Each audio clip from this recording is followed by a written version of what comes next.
This video will be the first in a two-part series on social anxiety, and I'll be talking about using mindfulness and other practical coping tools for managing social anxiety. And I'll specifically be talking about what to do when preparing for an event or a party that's coming up, and then also what to do when you're experiencing social anxiety at an event or a party or in a social situation. So this first video today will be about coping with what's called anticipatory anxiety, so anxiety or nervousness that you're feeling before an event. And then the second video, I'll talk about coping with anxiety that comes up during the event itself. So I'm going to share 5 tips with you today about coping with that anxiety that comes up before a social event, when you're worried about what's going to happen, or if you're going to make a fool of yourself, or kind of coming up with all of those worst case scenarios, which anxiety loves to do. And the first tip that I have might sound a bit scary. It's actually just naming that you're experiencing anxiety. So a lot of times we try to ignore or numb or run away from negative feelings, and what usually happens is over time they kind of build and just get stronger. And by recognizing and validating, hey, I'm experiencing some anxiety, I'm having these feelings of anxiety about this event that's coming up, just getting that out, whether saying it aloud to yourself or to a friend or writing it down, that can actually help release some of that pressure of like you're trying to push it down by just kind of saying it, putting it out there, and allowing yourself to validate that that's okay to have that experience and to have that feeling of anxiety. So as scary as it is to allow yourself to name it and feel it, I recommend trying that as a way of actually coping with it, because you're allowing yourself to say that it's okay to have that feeling. Now what do I want to do with it? Instead of trying to pretend like you're not experiencing that anxiety. The second thing that I'll suggest is to do a relaxation exercise or a mindfulness exercise, especially leading up to the event. So the day of the event or on your way to the event, you can use one of the videos that I have for a breathing technique or mindfulness exercise, or if you have a mindfulness or meditation app that you like. There are a lot of resources out there for mindfulness exercises, and that can help just lower your baseline for anxiety a bit before you go into this event. And when you're starting from that lower baseline, it can help make the anxiety more manageable later on if you do experience anxiety when you're actually in that social situation.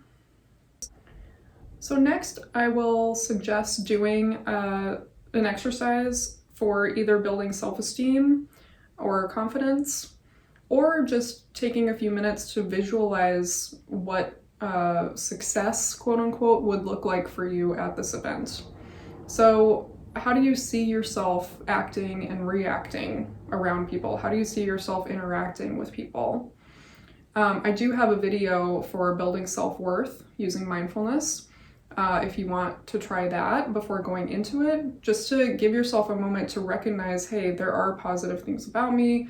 There are, I have had some successes recently. That can really help to kind of instill more of a sense of confidence when you walk into the event. So you're not starting from a place of worry and anxiety. And that can especially be helpful for imposter syndrome if you're going into an event and sort of feeling like not good enough, or everybody else is going to be cooler than you, or whatever it is. To be able to sort of have that sense of, no, I do have something to offer, and I am feeling confident at least a little bit before going in. The fourth tip that I have for coping with the anticipation and the anxiety or worry before an event is taking a moment to set realistic expectations for yourself or goals for the event. And this could be just, I want to be able to walk through the door and show my face. And if I've done that, then I consider that a win. And sometimes with looking at expectations, you can notice, okay, I'm having this sort of expectation that I'm going to go and make friends with everybody and be the life of the party. And, that's not actually realistic for anybody, but especially not me or not how I'm feeling today. So let's scale back, see what a realistic expectation is for myself. And what do I want to sort of challenge myself to be able to do? Do I want to be able to stay for half an hour? Do I want to talk to a certain person? Do I want to make eye contact with at least one person? So setting up these small goals for you can help so that you have something when you're walking in to kind of hold on to.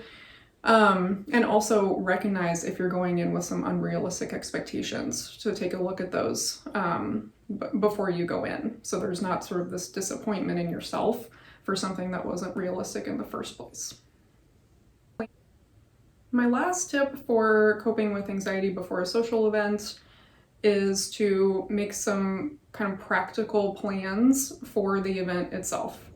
And this tip actually has 3 parts. So the first thing is to write down a list of questions or topics to talk about with other people.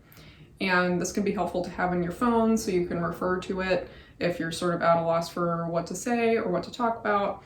And it can also just be kind of a little bit of a security blanket, so that if you're talking with someone, that you can sort of fall back on that if you need to, and you may not need to, but just knowing that it's there can be helpful. The second piece of this is to plan ahead for taking breaks and for an exit plan. So let's say that you start feeling really anxious and overwhelmed. Having a plan in place to go outside for a minute, go for a walk, go to the bathroom, and just take a few minutes to yourself, knowing that you have a plan in place to be able to do that, when and where you'll be able to do that, and if you can, even enlist other people, friends, to help you with that, and sort of say, hey, I noticed that you're sort of, seeming anxious, let's take a break together, let's go outside for a minute. That can help. And the third part of this last tip is to make a plan for after the event. So really make some concrete plans for how you're going to recover or recharge or process the event. Just in case, and maybe you might not need to do that, but just in case, if you're feeling overwhelmed or drained or insecure. So maybe that means, scheduling a phone call with a friend for afterwards to process how you're feeling. Maybe that means taking some time for yourself and turning off your phone just to kind of recharge and get some time to yourself. Whatever that looks like for you, having a plan in place to kind of recognize, okay, I know this event might be a bit overwhelming. What can I do afterwards to help myself recover and kind of take care of myself after that? So those are my 5 tips for coping with anticipatory anxiety before a social event. And in my next video, I will talk about coping with social anxiety during the event itself. So tune in, and I'll hope to see you then. Thanks, and take care.